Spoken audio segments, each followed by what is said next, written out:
అందరికీ నమస్కారం అండి. ఈరోజు మనం కన్యా రాశి వారి యొక్క దినఫలాల గురించి అయితే తెలుసుకోబోతున్నాం. కన్యా రాశి వారికి మార్చి 29వ తేదీ అనగా ఆదివారం నాడు వారి యొక్క దినఫలాలు ఏ విధంగా ఉండబోతున్నాయి, వారు ఎటువంటి వార్తలను వినబోతున్నారు, ఆ వార్తల వలన వారు ఎటువంటి పరిణామాలను ఎదుర్కోబోతున్నారు, అవి శుభ పరిణామాలా అశుభ పరిణామాలా, వారికి ఎదురవబోయే సమస్యలకు ఎటువంటి పరిష్కారాలను అయితే వెతుక్కోబోతున్నారు, ఎటువంటి పరిహారాలు చేయడం వల్ల, ఎటువంటి దేవతారాధన చేయడం వల్ల వారికి మేలు జరుగుతుందో తప్పకుండా ఈ వీడియోలో అయితే ఇప్పుడు మనం తెలుసుకోబోతున్నాం. అయితే మన ఛానల్ ఇదే ఫస్ట్ టైం ఎవరైనా చూస్తున్నట్లయితే కనుక ప్లీజ్ అండి మన ఛానల్ అయితే సబ్స్క్రైబ్ చేసుకోండి. వీడియో నచ్చితే కనుక లైక్ చేయండి, షేర్ చేయండి. అలాగే మన వీడియోని ఎక్కడా స్కిప్ చేయకుండా పూర్తిగా చూడడం ద్వారా ఇందులో చెప్పుకోబోయే ప్రతి ఒక్క అంశం గురించి కూడా మీకైతే స్పష్టంగా అర్థమవుతుంది. శ్రీ కనకదుర్గ జ్యోతిష్యాలయం గురూజీ వెంకటేశ్వర్లు గారు. సంప్రదించవలసిన ఫోన్ నంబర్ 9391888313. కుటుంబ సమస్యలు, ఆరోగ్య సమస్యలు, వ్యాపార సమస్యలు, సంతాన సమస్యలు, భార్యాభర్తల మధ్య సమస్యలు, కోర్టు సమస్యలు, ఇలా ఎన్నో రకాల సమస్యలతో మీరు బాధపడుతున్నట్లయితే కనుక ఒక్కసారి అయితే మన గురువుగారిని సంప్రదించి చూడండి. 100% స్త్రీ పురుష వశీకరణ చేయబడను. ఫోన్ ద్వారానే జ్యోతిష్యం చెప్పబడను. మీకు ఎటువంటి సమస్యలు ఉన్నా సరే 100% పరిష్కారం తప్పకుండా లభించి తీరుతుంది. ఎంతో నమ్మకమైన గురువుగారండి. ఒక్కసారైతే ఫోన్ ద్వారా మీరు కూడా మీకున్న సమస్యలను గురువుగారి ద్వారా పరిష్కారం అయితే పొందవలసిందిగా కోరుతున్నాము. ఇక వివరాల్లోకి వెళ్తే గనక ఈ యొక్క రాశి గల వారికి రేపటి రోజున ఎన్నో శుభవార్తలు అయితే వీరు వినబోతున్నారు. వీరి యొక్క దినఫలాల ప్రకారం మనం గమనించినట్లయితే గనక రేపటి రోజున భగవంతుడు వీరికి ఒక మంచి సదవకాశాన్ని కల్పించడని అయితే చెప్పుకోవాలి.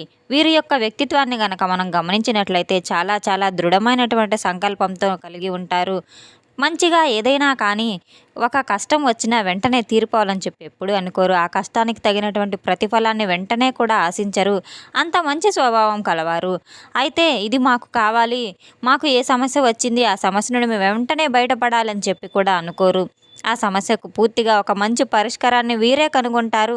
ఆ తర్వాత మరలా వీరి యొక్క జీవితంలో ఆ సమస్య బాధ మళ్ళీ తిరిగి రాకుండా ఉండేలాగా ఎన్నో కట్టుదిట్టమైన నిర్ణయాలు కూడా తీసుకుంటారు. ఒక సమస్య పట్ల ఎంతో శ్రద్ధ వహిస్తారు. ఎవరిని నొప్పించరు. అయితే ప్రతి ఒక్కరిని కూడా గౌరవిస్తారు. సంఘంలో వీరికి చాలా ఉన్నతమైనటువంటి ఒకరి చేత కూడా ఒక మంచి మన్ననలు అయితే పొందుతూ ఉంటారు. ఒకరికి సహాయం చేసే గుణమే కానీ ఎవరిని చేయి చాపే గుణం అయితే కాదు. ఒక మంచి మనసుతో నచ్చినటువంటి సహాయాన్ని అయితే చేస్తారు. ఒకవేళ వీరి దగ్గర గనక ఏదైనా సహాయం చేయడానికి ఆస్కారం లేనటువంటి పక్షాన తప్పకుండా మొహమాటం లేకుండా వీరు మా దగ్గర లేదు అని చెప్పేంత మనస్తత్వం కలవారు. అయినా ఉన్నది ఉన్నట్లయితే చెప్పేస్తారు. ప్రతి ఒక్కరితో కూడా ప్రేమభావంతో కలిగి ఉంటారు. ఎవరిని కూడా మోసం చేయాలనే వ్యక్తులైతే కాదు. అన్ని రాశుల్లో కల్లా ఈ యొక్క రాశి గలవారు ఎంతో ఓర్పు సహనాన్ని అయితే ఎక్కువ కలిగి ఉంటారు. పరులకు సహాయం చేయడంలో ఎంతైనా ఒక అడుగు ముందుగానే ఉంటారు. ప్రతి ఒక్కరిని కూడా గౌరవ మర్యాదలతో వీరు ఏకీభవించి చాలా మంచి మర్యాదలతో కూడా స్వీకరిస్తూ ఉంటారు. ఒక మంచి స్వభావాన్ని అయితే కలిగి ఉంటారు. వీరి యొక్క స్వభావం ప్రతి ఒక్కరిని కూడా ఆకర్షితులను చేస్తుంది. అన్ని రాశుల వారు మంచి వ్యక్తులు ఉంటారు. కానీ ఈ యొక్క రాశి వారిలో ఏంటంటే గనక కొంచెం మంచిగా ఏదైనా పాజిటివ్గా తీసుకున్నారంటే మాత్రం ప్రతి ఒక్కరికి ఎంతో చేదోడు వాదోడుగా ఉంటారు. ఎటువంటి పని మొదలుపెట్టినా ఆ పని పూర్తయ్యేటువంటి వరకు కూడా ఆ పనినైతే విడిచిపెట్టరు. చాలా గోప్యంగా చాలా రహస్యాలను దాచుకుంటారు. గోప్యంగా ఉంచడానికి వీరు ఎంతో ఆసక్తిని కూడా కనబరుస్తూ ఉంటారు. సమాచార సేకరణ కోసం విలక్షణమైనటువంటి పద్ధతులు కూడా అవలంబిస్తూ ఉంటారు. వీరి యొక్క మనసులో చోటు సంపాదించుకోవాలంటే ఎప్పటికీ చెరిగిపోదనైతే చెప్పుకోవచ్చు. రేపటి రోజున మాత్రం ఈ యొక్క రాశిగల వారు మాత్రం వీరి యొక్క దినఫలాల ప్రకారం ఈ యొక్క రాశిగల వారికి చూసుకున్నట్లయితే గనక సాయంత్రం లోపు ఊహించినటువంటి కొన్ని సంఘటనలు అయితే వీరికి ఎదురు కాబోతున్నాయి. అయితే వీరి యొక్క పరిస్థితులను బట్టి వీరి జీవితంలో ఒక్కొక్క రకమైనటువంటి సంఘటనలు జరిగేటువంటి అవకాశాలు కూడా కనబడుతున్నాయి. చాలా కాలం క్రితం విడిపోయినటువంటి ఒక వ్యక్తిని కూడా వీరైతే కలుసుకోబోతున్నారు. మంచి అవకాశాలు కూడా వీరు రాబోతున్నాయి. వీరికి కాల్ చేయడం కానీ లేదంటే వీరి అడ్రస్ గురించి ఎవరైనా ఇతర వ్యక్తుల ద్వారా తెలియబెట్టడం, నేరుగా వీరి దగ్గరికి రావడం, ఏదో ఒక రూపాన అయితే కొన్ని సంఘటనలు చోటు చేసుకోబోతున్నాయి. విడిపోయినటువంటి స్నేహబంధం కావచ్చు, మరలా తిరిగి కలుసుకోబోవచ్చు. కుటుంబ సభ్యుల్లో ఉన్నటువంటి వాగ్వాదాలన్నీ తొలగిపోబోతున్నాయి. బంధువుల నుండి మంచి ఆహ్వానం పొందేటువంటి అవకాశాలు కనబడుతున్నాయి. ఏదో ఒక శుభకార్యానికి సంబంధించినటువంటి బంధువుల నుండి మంచి ఆహ్వానాన్ని కూడా వీరు అందిపుచ్చుకోబోతున్నారు. అలాగే ఈ యొక్క రాశి గలవారు చాలా కాలం క్రితం వదిలేసినటువంటి ఒక పనిని కూడా ఈరోజు పరిపూర్ణంగా అయితే పూర్తి చేయగలుగుతున్నారు. పని పూర్తి చేయడానికి మీకు ఎన్ని అడ్డంకులు ఎదురైనా కూడా తప్పకుండా మంచిగా పనినైతే ఎంతో శ్రమతో వీరు పూర్తి చేయబోతున్నారు. కుటుంబ సభ్యుల యొక్క మద్దతు మెండుగా ఉంటుంది. వీరి యొక్క జీవితంలో రేపటి రోజున సాయంత్రం 4 గంటల తర్వాత ఊహించినటువంటి కొన్ని సంఘటనలు ఎదురయ్యేటువంటి అవకాశం ఉంది. వీరి యొక్క జీవితంలో కుటుంబ సభ్యులకు సంబంధించిన ఒక పెద్ద సమస్యతో వీరు నిత్యం బాధపడుతూ ఉన్నారు. ఎంతో కాలంగా బాధపడుతున్న ఆ సమస్యకు పరిష్కారాన్ని చాలా గట్టిగానే అన్వేషిస్తూ ఉన్నారు.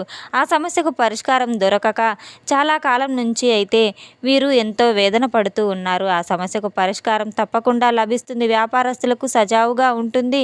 ఉద్యోగస్తులకు మిశ్రమ ఫలితాలు కనబడుతున్నాయి. పని యొక్క ఒత్తిడి కాస్త ఎక్కువగా ఉండడం వల్ల నీరసం, తలనొప్పి మిమ్మల్ని ఇబ్బంది పెట్టే అవకాశాలు కూడా ఉన్నాయి. ఈ యొక్క రాశి గల వ్యక్తులు ఎవరైతే ఉన్నారో నూతన ఉద్యోగం కోసం ప్రయత్నం చేస్తున్నట్లయితే కనుక ఒక మంచి అవకాశం మీ ముందుకు వచ్చేటువంటి పరిస్థితులు చాలా చక్కగా కనబడుతున్నాయి. ఆర్థికంగా చూస్తే కనుక కొన్ని మంచి మార్పులు, ఆర్థిక క్రమశిక్షణ అవసరం. అలాగే విలాసవంతమైనటువంటి వస్తువుల యొక్క ధనం కోసం ఎక్కువగా ఖర్చు చేస్తూ ఉంటారు. ఈ విషయంలో కాస్త అప్రమత్తత అనేది ఎంతైనా అవసరం. అనుకూల ప్రతికూల ఫలితాలు మిశ్రమంగా యొక్క రాశి గల వారికి రేపటి రోజున జరగబోతున్నాయి. ఊహించినటువంటి కొన్ని సంఘటనలు మాత్రం సాయంత్రం లోపు మీరు తప్పకుండా చవి చూడబోతున్నారు. ప్రతికూలతలను అనుకూలంగా మార్చుకోవడానికి దైవారాధన తప్పకుండా పఠించాలి. అలాగే హనుమాన్ చాలీసా పఠించడం, వినడం కూడా చేసుకోవడం ఎంతైనా మంచిది. గణపతి ఆరాధన కూడా మీ శక్తి మేరకు దాన ధర్మాలు చేయడం కూడా అపారమైనటువంటి పుణ్యాన్ని అయితే మీరు చవి చూస్తారు. మీ యొక్క ఆర్థికాభివృద్ధి ఎంతైనా మెరుగుపడుతుంది. తప్పకుండా గోమాతను ఎవరైతే దానంగా ఇవ్వడం వల్ల విశేషమైనటువంటి ఫలితాలను కూడా పొందగలుగుతారు. అలాగే మీరు చేయవలసినటువంటి మరొక ముఖ్యమైన పని ఏంటంటే గనక గోమాతను సేవించుకోవడం ఎంతైనా మంచిది. ఎక్కడైనా మీకు దగ్గరలో ఉన్న గోశాలకు వెళ్ళి తప్పకుండా గోమాత కాళ్ళకు చక్కగా పసుపు కుంకుమలు రాసి బొట్టు పెట్టి చక్కగా గోమాత చుట్టూ మీకు ఎన్ని వీలైతే అన్ని ప్రదక్షిణలు చేసుకోవడం వల్ల మీకు చాలా అపారమైన చక్కగా అయితే ఏదైనా సమస్యలు ఉన్నా కూడా ఆ సమస్యలకు తగిన పరిష్కారాలు జరిగేటువంటి పనులు సజావుగా సాగడం అంటే మంచిగా జరుగుతుంది. రేపటి రోజున చక్కగా ప్రశాంతంగా ఉంటుంది. గోమాత దగ్గరకు వెళ్ళి గోవుకు సంబంధించినటువంటి అంటే ఏవైనా పలహారాలు, అలాగే బెల్లం, బియ్యపిండితో చేసినవి ఏవైనా పదార్థాలు, అలాగే గోమాతకు పచ్చిగడ్డి లేదా ఆకుకూరలు, కాయగూరలు వంటివి తినిపించటం వల్ల కూడా గోమాత యొక్క అనుగ్రహం అయితే మీకు తప్పకుండా సిద్ధిస్తుంది. మీకు ఒక్కసారి సకల కోట్ల దేవతల యొక్క అనుగ్రహం లభించినటువంటి ఫలితం అయితే వస్తుంది. ఎందుకంటే అందరి దేవతలు కూడా గోమాతలో కొలువుంటారనేది నిత్య సత్యం కనుక తప్పకుండా గోమాత యొక్క అనుగ్రహం మీకు వీలైనంతగా ఎంత రోజు మొత్తం మీద కాసేపైనా మీ సమయం అంటూ ఉంటుంది కదా, ఆ సమయంలో మీరు తప్పకుండా దైవారాధన చేసుకోవడం అత్యంత పుణ్యఫలం. మీ సమస్యలకు కూడా పరిష్కరించబడతాయి. ఏదైనా కానీ అసలు ఎప్పటి నుండో మీకు పెండింగ్లో ఉన్నటువంటి పనులు సైతం దైవారాధన చేసుకోవడం వల్ల చక్కగా మీకు ఒక మంచి మార్గం అయితే ఎదురు కాబోతుంది. ఎటువంటి ఆటంకాలు కాకుండా ప్రతి పనిలో విజయాన్ని అయితే తప్పకుండా సాధించి తీరుతారు. ఉద్యోగస్తులు కానివ్వండి, వ్యాపారస్తులు కానివ్వండి, ఎవరికైనా కానీ చాలా బ్రహ్మాండంగా కలిసి వస్తుందని అయితే చెప్పుకోవచ్చు. ఏదైనా దేని గురించైనా ఎదురు చూస్తున్నారో అటువంటి శుభవార్తలు మంచిగా మీకైతే చెవిన పడతాయి. అలాగే మీరు ఊహించినటువంటి సంఘటనలు ఇప్పటి వరకు కూడా మీరు తెలుసుకుని ఉంటారు. దేని గురించి అయితే మీరు వినాలని చెప్పి అనుకుంటున్నారో కొన్ని పెండింగ్లో ఉన్నటువంటి పనులు సైతం మీకు విజయం దక్కుతుంది. మీకైతే ఊహించని విధంగా మంచి మంచి సంఘటనలు మిమ్మల్ని ఆశ్చర్యపరచబోతున్నాయి. అలాగే ధనానికి సంబంధించిన విషయాల్లో ఎవరైతే సతమతమైపోతూ ఉన్నారో, సమయానికి డబ్బు అందక ఎవరైతే ఇబ్బందులు ఎదుర్కొంటూ ఉన్నారో అలాంటి వారికి రేపటి రోజున మంచిగా సజావుగా అనుకూలంగా ఉంటుందని అయితే చెప్పుకోవచ్చు. మీ చేతి నిండా కూడా ధనం ఉండేటువంటి అవకాశాలు మరిన్ని కనబడుతున్నాయి. చేతి నిండా డబ్బు అంటే మీ అవసరానికి సంబంధించిన ధనం మీ చేతికి అందబోతుంది. ఎన్నాళ్ళ నుంచో మీ కష్టానికి తగిన ప్రతిఫలం రాక ఇబ్బందులు ఎదుర్కొంటూ ఉన్నారు. ధనానికి సంబంధించినటువంటి అవకాశాలు, మీ కష్టానికి తగినటువంటి ప్రతిఫలం మీ చేతికి రాలేదు. అలాగే పెండింగ్లో ఉన్నటువంటి పనులన్నీ సైతం ఆగిపోయినవన్నీ అని బాధపడుతూ ఉన్నారో అవన్నీ రేపటి రోజున మీ చేతి నిండా ధనం రాబోతుంది. అలాగే ముఖ్యంగా చూసుకున్నట్లయితే ఈ యొక్క రాశి గలవారు తప్పకుండా శివారాధన చేసుకోవడం ఎంతైనా మేలు చేకూరుస్తుంది. ప్రతిరోజు మీరు తప్పకుండా దైవారాధన చేసుకోవడం అస్సలు మర్చిపోవద్దు. రేపటి రోజున మీరు తప్పకుండా ఉదయం నిద్ర లేచిన వెంటనే ఇల్లంతా పరిశుభ్రంగా చేసుకొని సూర్య నమస్కారాలు చేసుకొని ఆదిత్య హృదయ పఠనం చేయడం ద్వారా, అలాగే తద్వారా మీకు దగ్గరలో ఉన్న దేవాలయానికి వెళ్ళి భగవంతుని యొక్క ఆశీర్వాదాలు తీసుకోవడం, నిత్య దీపారాధన చేసుకోవడం, ప్రదక్షిణలు చేసుకోవడం వల్ల మీకు ఎంతైనా మేలు జరుగుతుంది. తెలుసుకున్నాం కదండి యొక్క రాశి గల వారికి రేపటి రోజున ఎటువంటి ఫలితాలు రాబోతున్నాయి అనే విషయాన్ని. మన వీడియో మీకు నచ్చినట్లయితే కనుక ప్లీజ్ అండి లైక్ చేయండి, షేర్ చేయండి. వీడియోని ఎక్కడా స్కిప్ చేయకుండా పూర్తిగా చూసి మాకు సపోర్ట్ చేసినందుకు చాలా చాలా ధన్యవాదాలు. Thanks for watching.